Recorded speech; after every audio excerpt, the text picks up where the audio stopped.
भैया आज आपने प्रेस कॉन्फ्रेंस की है, किस सब्जेक्ट को लेकर की है, क्या विषय है? आज हमने पत्रकार वार्ता भारतीय जनता पार्टी द्वारा इस प्रकार की राज्यव्यापी पत्रकार वार्ता आज आयोजित की गई है। इसके माध्यम से हमारे देश के प्रधानमंत्री माननीय नरेंद्र मोदी जी ने जो एक सार्थक बहस की शुरुआत करी थी कि देश का प्रत्येक नागरिक, देश में चाहे गंदगी हो, चाहे भ्रष्टाचार हो, चाहे इस प्रकार की सांप्रदायिकता हो, चाहे बेरोजगारी हो, ऐसे तमाम विषयों को लेकर प्रत्येक नागरिक एक चौकीदार की भूमिका निभाए। इस हेतु देश के प्रधानमंत्री जी ने अभियान की घोषणा करी थी कि मैं भी इन समस्याओं को लड़ने के लिए चौकीदार हूं, और आह्वान करा था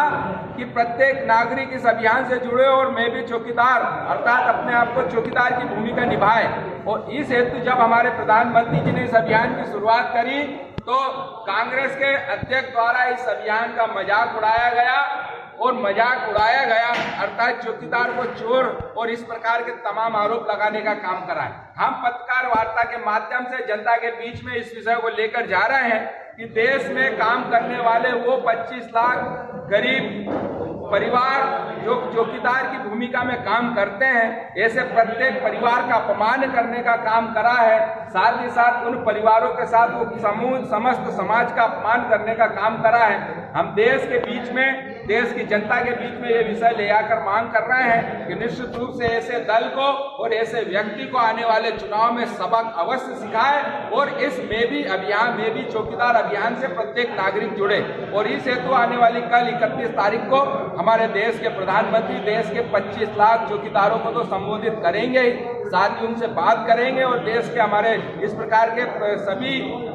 वर्ग के व्यक्तियों से भी बात करेंगे और आह्वान करेंगे कि इस अभियान से प्रत्येक नागरिक, प्रत्येक व्यक्ति। पहली बार जहर निकलकर सामने आ रहा है। हम सोचते थे कि देश में इतने समय से कांग्रेस पार्टी राज कर रही है, तो लेकिन कहीं ना कहीं उन आतंकवादियों का संरक्षण करने का काम, देश विरोधी ताकतों के प्रति उनका लचीला रुख देश को खोखला कर रहा था। इस कारण से पाकिस्तानी नेता हो, पाकिस्तानी प्रधानमंत्री, वो चाहते हैं कि हिंदुस्तान में भारतीय जनता पार्टी की सरकार नहीं बने, नरेंद्र मोदी की सरकार नहीं बने, वो चाहते हैं कांग्रेस की सरकार बने। लेकिन भारतीय जनता पार्टी है,